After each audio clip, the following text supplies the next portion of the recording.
never sleeps, pal. Hey there, this is Pete Townsend, and welcome to our 15th episode of Money Never Sleeps, a podcast that looks inside the head of entrepreneurs and at what makes them do what they do. Money Never Sleeps is kindly sponsored by Top Tier Recruitment, a specialist recruitment consultancy in fintech and financial services. In this episode, we talk to Chris Adelsbach, an angel investor and also managing director at the Barclays Accelerator, powered by Techstars. Best known for its startup accelerator programs, Techstars is a worldwide network that helps entrepreneurs succeed.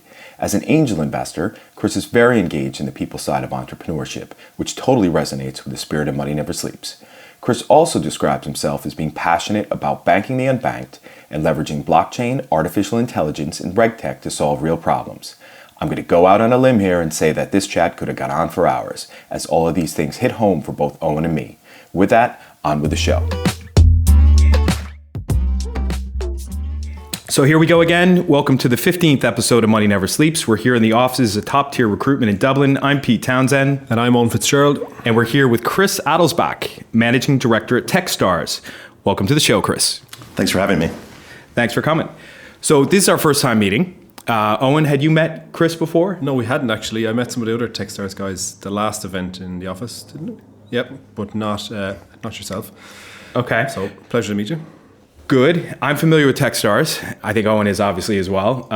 The brands, I've had a bit of a look at Techstars just over the last couple of years for things I've been working on. I think we definitely have some interesting overlap in what we're all passionate about in the room here, which is pretty cool. But to get started, maybe just give us a bit of backstory on where you came from and how you got to the point where you're doing this. Sure. Okay. Gosh, where do you start? So I'm an American living in London. I've lived here for 21 years, though. So I'm one of these rare Americans that actually stayed more than a few years. I'm also a rare American because I actually lived for 6 years in West Yorkshire. So not sort of spending my whole life in London. And I came over here to work for a big U.S. company, GE Capital. Spent a number of years in the consumer finance business to a point where I was running a fairly large P&L for their sales finance business.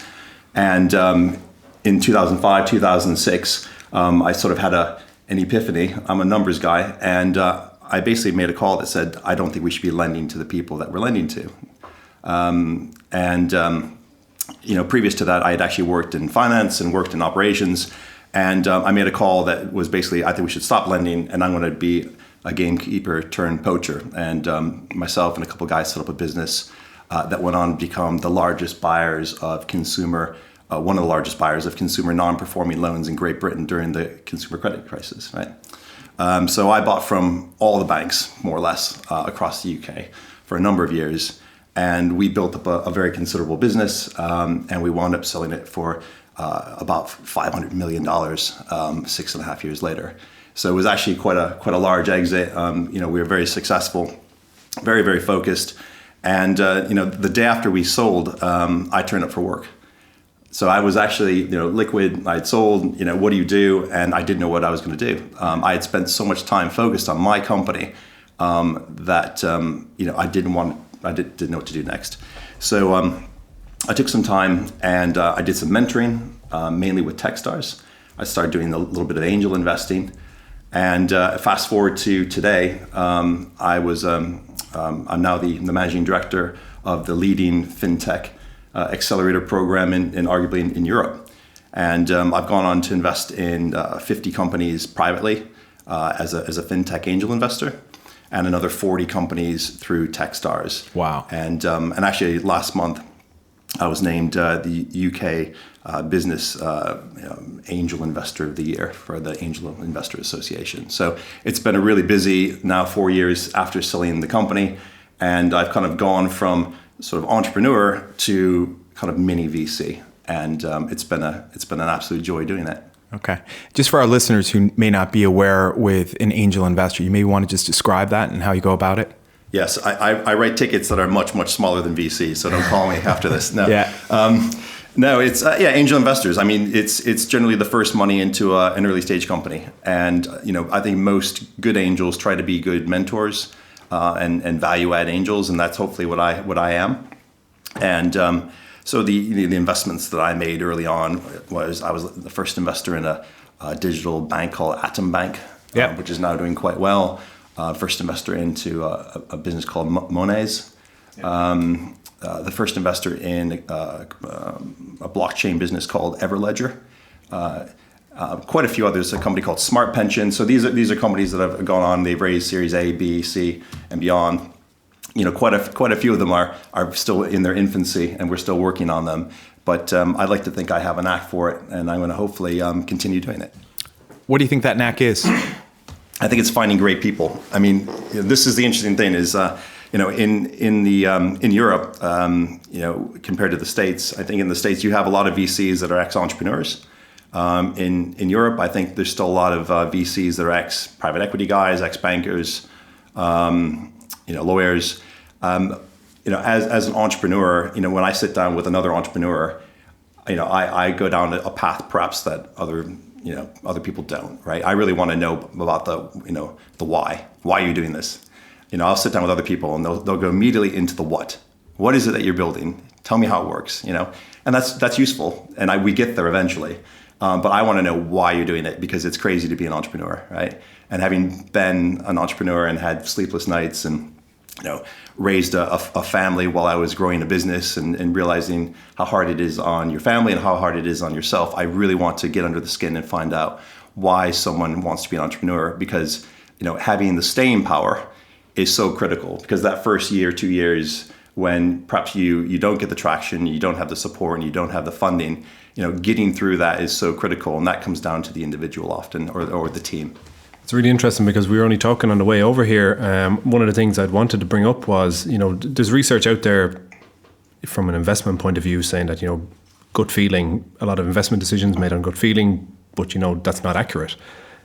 But having done it now for the last year and a half myself, like a lot of the time it's the person, obviously because it's all early stage stuff I do and similar to yourself, it is just sometimes a feeling you get for that person. Even though you can't necessarily quantify that, you just get a sense from understanding that person and their story better that, they'll figure a way to make it work.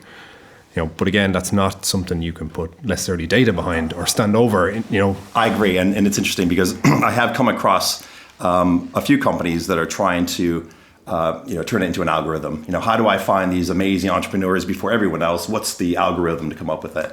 And I kind of smile and, maybe someone will crack it. Maybe they're much more clever than I am. But I just don't think in early stage investing that, there's necessarily an algorithm. And looking at a lot of the founders that I've backed, they've come from such, diverse backgrounds. It's kind of difficult to kind of figure out what is it, right?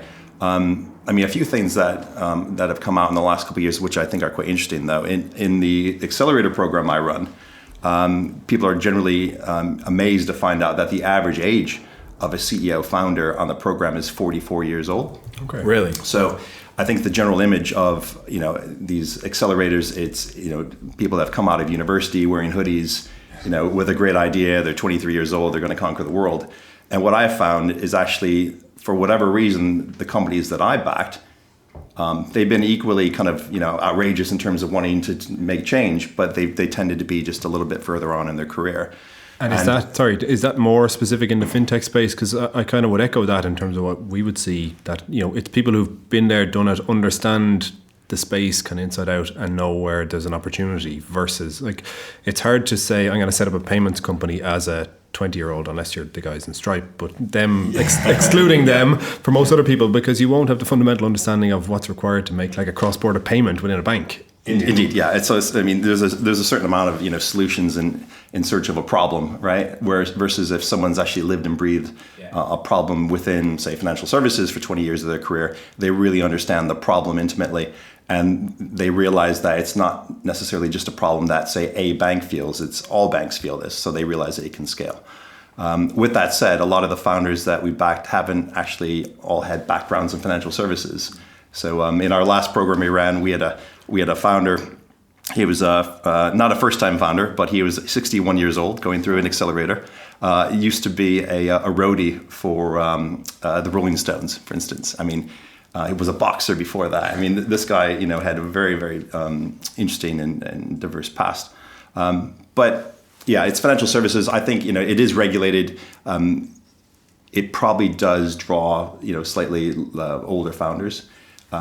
with that said, there was an article or a study that came out just a few weeks ago with MIT, and they looked at 2.7 million founders in America, but a huge study, right? And what they found was that the likelihood of a company that becomes a scalable growth company is correlated to age. And they found that actually the peak age for peak valuation was 44, 45 years old. Yeah. And they actually said that if you want to lose money, back a 20-year-old. Right? So, I know there's great 20-year-olds out there as well, but it shows you that there's a lot of people that are possibly fishing in the wrong ponds. So I love going to universities, and there's great talent there. But actually, we find talent just about everywhere through our network, and it just so happens that they're a bit older. But sorry, go on, Peter. Yeah, it's a bit of a needle in the haystack sometimes. I mean, what I'm really interested in as well is some of the personal characteristics, the traits, right? Because talking about studies, CB Insights, this wasn't a study, this was just an email they did where they talked about the characteristics that they found in successful entrepreneurs. And it was the 4 H's: happy, hungry, helpful, and humble, right? Those were the 4. And I kind of wove that together into a story about Ireland and Irish entrepreneurs and why it all makes sense here, right? Because you will find Irish people are naturally helpful, they're naturally happy, definitely humble. And what I've seen since I've been here for 12 years now, like we were saying before we started, and then definitely hungry. That there is an ambition here that has risen up over the years, right? So, those 4 things I see as being quite interesting. But what are some of the characteristics you've seen over the years in terms of whether it's the Techstars folk that come into the accelerator or just those that you're mentoring or your personal portfolio? Yeah. So the humble, I'd probably tie that back to what we look for. We look for people that can accept mentorship. And you're not going to accept mentorship if you're an arrogant person, right? So I think I haven't come up with my 4 H's, but certainly being able to accept mentorship is really critical. If someone comes in and says, "I know the answer to everything," it's going to be less likely they're going to surround themselves with useful people and helpful people that can help make them great. And one of the reasons why I think the companies that we back go on to greatness is because they surround themselves with amazing mentors and amazing partners and amazing investors, right? So I totally agree with humble. In terms of hungry, some of the best founders that we backed, it's funny, they always have their passport at hand. They'll be at the office, they'll get an opportunity, and I've had a few that basically said, "All right, it's 8:00, I've just booked myself to Singapore, I'm gone in a few hours." They have an opportunity and they jump on it like no one else. Happy, you could also say, no asshole policy, right? Yeah. So when I meet people, I want to surround myself with people that I like, that are funny and that are smart and connected and work hard and try to be collaborative. When we run an accelerator, what we purposely try to do is choose 10 companies that are all doing fintech, but all doing something slightly different, because we don't want them to step on each other's toes. We want them to collaborate. And one of the great upsides you get from one of these programs is that once people really understand the businesses that everyone else has, they start to help one another. And some of the best deal flow that came out of our last program actually came out from other founders helping other founders. Okay. So I think I covered 3 of those 4. You did. Some That's examples, good. at least. And that's invaluable. It's that shared kind of knowledge. They're in it together. They've been through it, which comes back to like your point. And again, we were talking about it coming over, the value of having mentors who can guide you. Because we've spoken to some of our previous guests about the companies they've set up and the challenge as a founder to start handing over some of the work, like to the right staff or letting go, and or even being able to accept mentorship, and how difficult a challenge that is for something they've built themselves and it's their baby sort of thing. And a lot of them will kind of speak to that challenge of, yes, they want to let go of the work from their own workload point of view, but it's handing over something that is theirs. Yeah, I mean, at this stage, it's. I don't think it's. Maybe as they grow, they'll start having to bring on talent and hire in people and hand over the workload. But I guess at the earlier stage, it's really just accepting that you can't do everything. And there's people out there that will be a mentor. And when I say a mentor, I don't mean an advisor. I think there is a distinct difference between the two. So these mentors are unpaid. They are giving of their time for free because they're interested in the intellectual challenge. They enjoy giving up their time. They might be successful founders that are basically saying, I'd like to pay back because maybe I had a mentor. And this is what my mentor said to do, in the future when you're very successful, just be a mentor to someone else. So I probably spend as much time looking for great companies as I do taking meetings with people that go on to be mentors on the program. And, we run with 100 mentors. And in order to bring on those 100 mentors, I probably met with 300 or 400 people. And they're not 20-minute meetings. They can be an hour or 2 hours or 3 hours and multiple meetings. And we ask the best ones back. And, and we ask the founders to rate the mentors at the end of the program. And the ones that don't score high, we don't ask back. So, we actually get a net promoter score on all of our mentors. That's cool. And that ensures that the quality of the people associated with our program is very high. Because if you give up your time and you have the right values and then you deliver, fantastic, you're going to come back. But if you don't respect the founder or you just don't get it, then it's probably not right for you. Now, what's interesting though is we run with two types of mentors. We have what I'll say is the Techstars mentors. So these are people that come across the whole ecosystem. And then Techstars model is we often have a corporate partner, and there'll be people from that the entity that are mentors. And what we found is that there's a lot of people that like this idea of being a mentor, but they don't actually know what it means just yet. Because a lot of the mentors that I find have been founders, right? Are absolutely top of their game. Maybe they're investors, right? So they've actually done this before. And being a mentor takes practice. You don't just rock up and say, hey, I'm a mentor, let's go, right? You kind of have to put time into it. And for the first time, and this is based on feedback, I actually ran a mentor training session for our corporate partner, because so many people there wanted to be a mentor, but they weren't 100% certain what that entailed.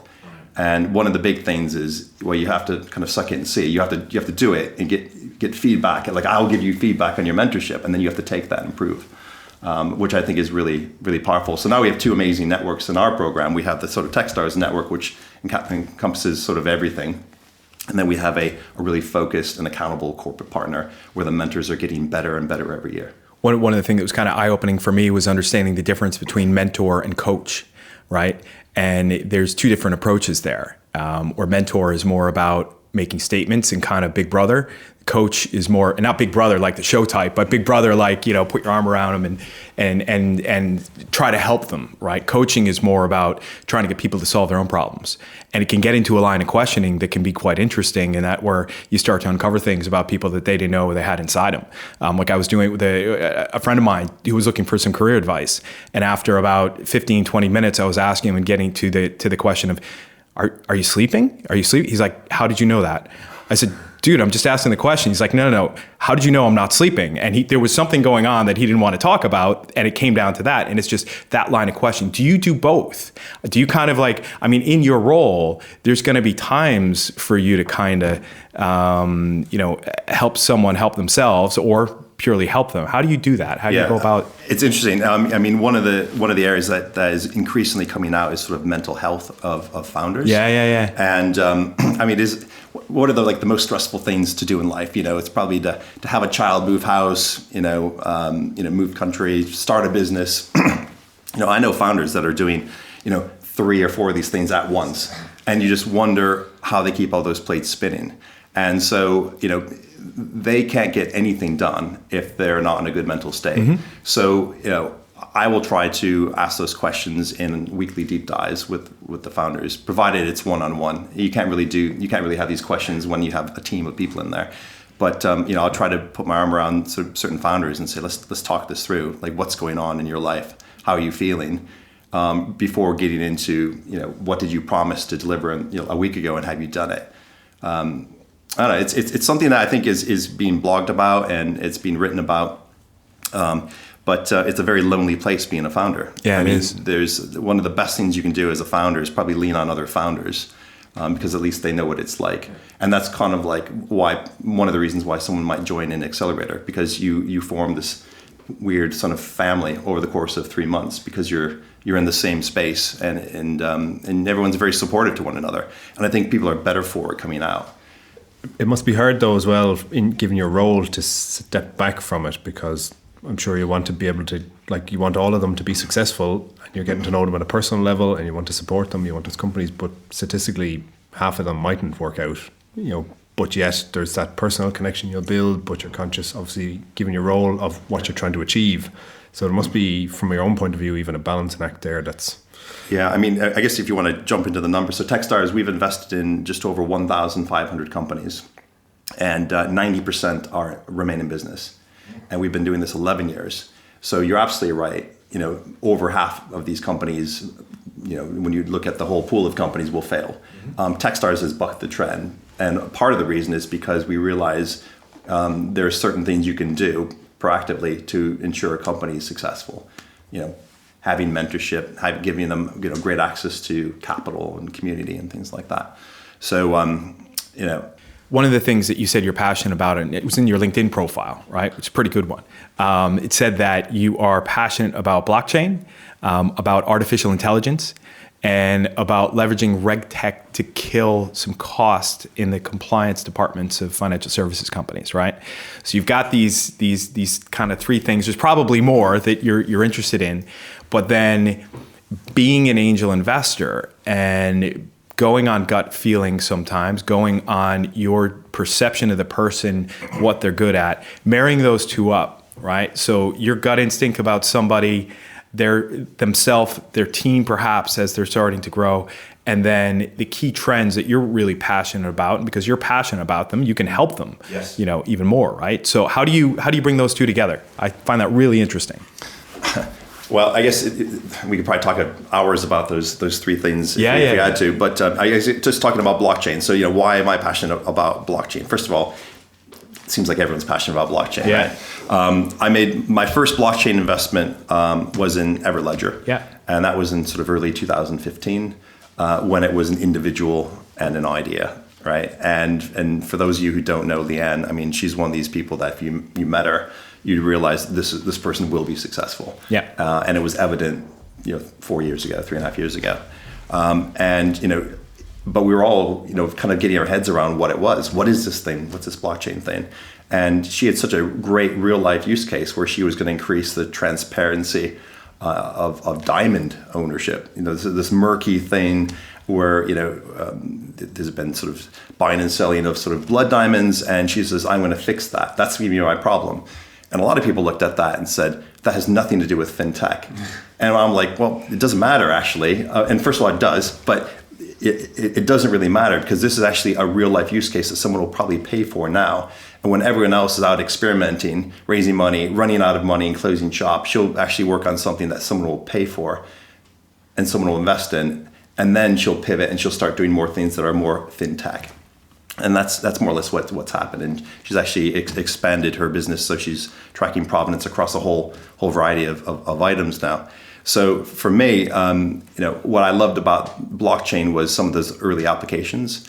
Right now, there's so many projects. I must admit, it's hard for me to kind of figure out sort of what's good and what's not good. And I guess if you can figure out what's crooked and what's not crooked, you're probably going in the right direction. But a project that I got involved in a few months back is one called Quant Network, which is a brilliant founder who's building the interoperability layer between blockchains. So his view, in not only financial services but outside of financial services, is that entities will build solutions on a blockchain, and it will be great and it will be adopted. And then maybe another part of that business will build another solution on a different blockchain, and it'll be great and it'll be adopted. And who says there's going to be one blockchain that's going to take all? Maybe there'll be 6, maybe there'll be 100. I don't know. But one day they're going to look at this and say, "What we built a monster. These blockchains don't speak to one another." So he's building the solution that will solve that. So I can buy into those stories, especially when I know the founders, right? Mm-hmm. So I don't have to go down this blockchain rabbit hole of sort of how does it work in great detail. I know the founder, I know the market that they're solving for and the problem, and I buy into that. And then I have my whole 100 mentors that my founders rely on that I personally can lean on as well. So I call it my blockchain person and say, I'm meeting a founder, this is what they're doing. I think it's interesting. Could you probably do a technical analysis on it for me, just to ask some more technical questions? And we do that all the time. What comes first? Was it Leanne or was it blockchain? Oh, totally the person. Yeah. So that's it. But there's obviously going to be something from your own career in finance, right? That will be an immediate, whether it's immediate or it's a slow burner in terms of really understanding a new technical topic and seeing what it could potentially do, right? And then you've got the person to match it up with. Like, I'm not just going to go to any old person on the street and say, "Oh my God, I love you. Can you please do blockchain?" No. And it's interesting. In my job, I mean, I can't sit here and say I'm an expert in all these things. Clearly not, right? I think what I'm good at is finding amazing founders, amazing mentors, making sure that they're talking to one another. And if I have questions, I have a lot of people that will pick up the phone right away and kind of take time and explain it to me so I can learn. So I'm constantly learning. The best thing about my job is, like, a day does not go by that I don't have a question asked that I don't know the answer to. Yeah. But I know there's always a half dozen people that could explain it to me. And then I pick up the phone and ask them, how does this work? But it's a really interesting view. I had the same conversation yesterday. I was talking to some interns in our office, and they were talking about, how do they learn about the technology and stuff like that, and how much technology do I know? I'm like, look, I can't write a line of code. I don't know. I'm not technical. That's not my role. I worked in Barclays corporate banking as a relationship manager. The guys used to have a saying that it was like the conductor of the orchestra, because your job was to know a lot about a lot, but just know where to point people in the right direction, and you can get the expert in. So to me, even now, yes, I have to know about blockchain and, similar to you, a lot of different areas of financial services, but I know about financial services and I ask the expert on the technical piece of it. But again, we're talking, so I led the investment in AidTech, which is a Techstars company. Yes. Again, fantastic founders, real live opportunity there. Mm-hmm. Am I fantastically up to speed on the technology behind and exactly what to do? And of course not. But I get the application and the understanding and the belief in the company. So, it's great to kind of see that that's echoed, but it's also not something you can necessarily teach. So when I'm talking to those guys yesterday, I'm like, you kind of just need to learn a lot about a lot and find out where it all fits together. You can't just go off and like study how to know a lot about a lot of things. It's just getting out there and getting all that experience. So I'm sure you probably spend a lot of time both learning from founders and then talking to industry and learning as much as you can to keep on top of it. I try to. It's the best I can. How has you're the second American we've had on the show, right? Well, I'm the third, right? So Jacob Claflin from Cambrist, and they do a kind of infrastructure for payment issuers on the FX side. One of the things that he said that was quite interesting was that, yes, he has his mentors out there that he goes to talk to, but also his investors, right? In that he happens to have a fantastic set of investors that he leans on. Techstars technically are an investor in a business, and you guys play that role, right? And how do you separate between the natural human helpfulness that you seem to have, right? And that, well, I'm an investor in this, right? And how do you mix and match between the two roles? Interesting. Okay. Well, I guess as an MD, we run 42 accelerators all over the world, and the one thing that all the MDs sort of have in common is we all have been entrepreneurs, and many of us have been entrepreneurs with exits, right? So why are we doing this job? A lot of us are doing it because we want to give back. We want to learn. Maybe we want to learn and actually start a fund in the future. The first thing for me is I'm there for the founder. Like, I buy into the Techstars value of founders first. And the fact that we are investing in their common equity, the same equity as the founder, keeps us aligned. But if a business is just not going to take off, like, I will do my best to help it survive. But if it looks like it's just not going to work, what you don't want to do is spend years and years of your life trying to keep the lights on something that you should turn it off. And I'm very happy to sort of be honest with them, even if it means cash out of my pocket. Because we have one life to live, and these are great founders, and some of the founders I backed are 2 and 3 time founders. And it's not because they've had 2 and 3 exits, right? It's because they've maybe had 2 or 3 failures. Yeah. So I think you have to be super honest with the founder when it just doesn't look like it's going to work. And then thankfully, when you look at the data, it tends to be working with Techstars backed companies. But for the ones, we're not going to get 100% of them right. And we owe it to the founders just to be honest and not have this quest for our money to go up 50-fold to drive our opinion. And there's that value to a founder of a quick no. Because there's a lot of VCs out there who will drag out getting to a no, and it'll be 12 meetings later, and that hasn't helped anybody. No. A lot of the time it's that upfront honesty, and maybe some of that comes from having been in their shoes before and understanding it better in terms of you'd prefer to have been told no at the start. Yeah, I mean, I think that there's I've said it before. There's a league table. Investors is one thing, but there's a league table within banks of who are the most helpful banks, who are the least helpful. A lot of banks are really set up quite well to take meetings, to give you a quick no, or a quick maybe. The worst thing you can do is just that drawn out no, and that is the thing that I think really hacks off most founders. But if you're a bank, you're gonna innovate three ways. You're gonna either buy this innovation in, you're gonna innovate internally, or you're gonna partner. And the only thing that's truly scalable is partnership. So, banks that are known as the best partners, that actually engage the startup community the best, will have the best reputation, the best opportunities are going to flow their way, and they're going to be the ones that are the most relevant in 10 years' time.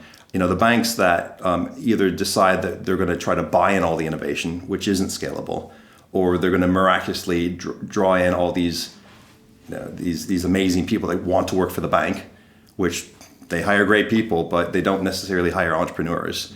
That's not scalable, right? It's partnership. So the ones that just don't know how to partner are going to become obsolete. I think you talked a bit about what keeps founders up at night, right? And I think any entrepreneur that doesn't wake up in the middle of the night, and jot down a few things on the bedside notepad, right, is kind of fooling themselves. But what keeps you up at night? Looking after this whole stable, of up and comers. Yeah, I think the thing that keeps me up at night is realizing my stable isn't 10 or 20 or 40. It's now 80 companies. Yeah. Some of whom have gone on and raised lots of capital and brought in amazing investors, and to be quite frank, don't really need or probably don't necessarily value my time as much as they did early on. But that's great. I think the thing that I find most difficult is that I have an emotional attachment to probably all these founders, and I want to continue helping them. And then when it becomes such a big number, there's just so many hours in the day. So that is probably the thing that I find tough. So I'm always looking at my phone. I've just taken a week's staycation. Yeah. We moved house a few weeks ago. Decided to stay in the house, and I looked at my phone far too much. I know. And I'm picking up for the founders. I'm not picking up for some random email request. It's people that I've actually invested months or years of my life trying to make them successful. And they're all at various stages, and sometimes they'll lean on me, and I want to always help. Okay, well, I think it's kind of we're coming to a natural end now, but one thing we always like to ask people is, what would people not expect to know about you? Oh, gosh. What do you not know about me? I've lived here for 21 years, but I am the president of my University Alumni Association in Great Britain. And wow. We actually have 2,000 alumni in Great Britain and 600,000 alumni globally. So we're the world's largest alumni association. And basically, I'm the guy in charge of all the jollies that go on in London and in the UK. So and I still go back to my university, which is University of Michigan in Ann Arbor, twice a year for some board meetings, and try to stay as connected to my home state of Michigan as much as I can, bearing in mind I've lived here a long time. And my parents thank me for that, because it means at a minimum, they see me twice a year. Yeah, I'd love to say I'm doing the same thing for University of Massachusetts and Boston University, but I'm not. Well done. Good. Well, thank you, Chris. Really appreciate you coming on. My pleasure. Thank you so much for having me. Best of luck. Thank you. Cheers. Money never sleeps, pal. We'd like to thank Chris for opening up his mind for the 15th episode of Money Never Sleeps, a podcast brought to you by Owen Fitzgerald and me, Pete Townsend, and sponsored by Top Tier Recruitment. You can find out more about Chris and Techstars on techstars.com. Please subscribe to Money Never Sleeps on SoundCloud or on iTunes and leave us a review. We love the feedback. Also, check out our website for more at moneyneversleeps.ie, or drop us a line on info@moneyneversleeps.ie if you're an entrepreneur with a story to tell. We'd also like to thank the team at Create Sound for recording and editing this podcast, and thanks to Dogpatch Labs for their unwavering support of the startup community in Dublin. Till next time, thanks for listening. See ya!